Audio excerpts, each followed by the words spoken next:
ಬಿಜೆಪಿಯವರು ಎದ್ವತ್ತದ್ವ ಬಿಲ್ಗಳನ್ನ ಬಾಕಿ ಬಿಟ್ಬಿಟ್ಟು ಹೊರಟೋಗಿ ನಾವು ಅದನ್ನ ಸ್ವಲ್ಪ ತೀರಿಸ್ತಕ್ಕಂಥ ಪ್ರಯತ್ನ ಮಾಡಿದ್ದೀವಿ. ಸರ್, ಮೋಹನ್ ಭಾಗವತ್ ಅವರು ಕೊಟ್ಟಿರೋ ಹೇಳಿಕೆಗೆ ಏನ್ ಹೇಳ್ತೀವಿ? ಸ್ವಾತಂತ್ರ್ಯ ಸಿಕ್ಕಿದ್ದು 1947 ಅಲ್ಲ, ರಾಮ ಮಂದಿರ ಉದ್ಘಾಟನೆ ದಿವಸ ಸ್ವಾತಂತ್ರ್ಯ ಸಿಕ್ಕಿದ್ದು ಭಾರತಕ್ಕೆ ಅನ್ನೋ ಹೇಳಿಕೆ.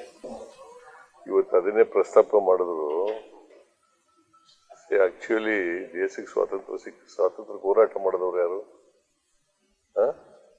ಬ್ರಿಟಿಷ್ನವರು ಯಾವತ್ತು ಓದದ್ದು ಬಿಟ್ಟು ಭಾರತ ದೇಶನ 1947.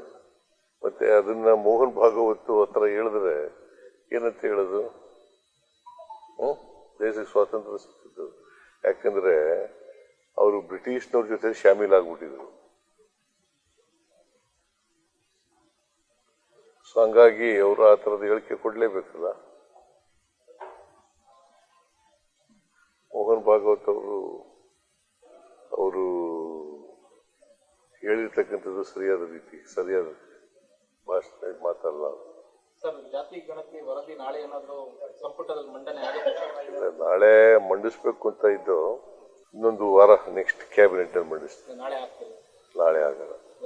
ಬೇರೆ ಸಮುದಾಯಗಳು ಒಂದು ವಿರೋಧ ವ್ಯಕ್ತಪಡಿಸ್ತಿರೋದ್ರಿಂದ ಈ ತರ ವಿರೋಧ ವ್ಯಕ್ತಪಡಿಸ್ಲಿಕ್ಕೆ ಈಗ ಕ್ಯಾಬಿನೆಟ್ ನಲ್ಲಿ ಇನ್ನೂ ಚರ್ಚೆನೇ ಆಗಿಲ್ವಲ್ಲ. ಅದು it is not open to the public at all.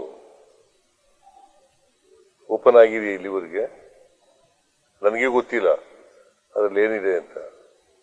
ಚರ್ಚೆ ನಡೀತಿದೆಯಲ್ಲ ಸರ್, ಸಮುದಾಯವಾರ ಚರ್ಚೆಗಳು ಚರ್ಚೆ ಊಹಾಪೋಹಗಳು ಅಷ್ಟೇ. ಅಂಕಿಅಂಶ ಬಂದಿದೆ?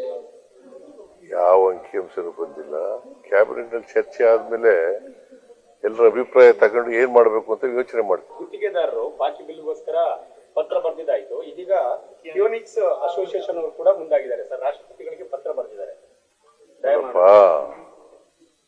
ಬಿಜೆಪಿಯವರು ಎದ್ವತ್ತದ್ವ ಬಿಲ್ಗಳನ್ನ ಬಾಕಿ ಬಿಟ್ಬಿಟ್ಟು ಹೊರಟೋಗಿದ್ರು.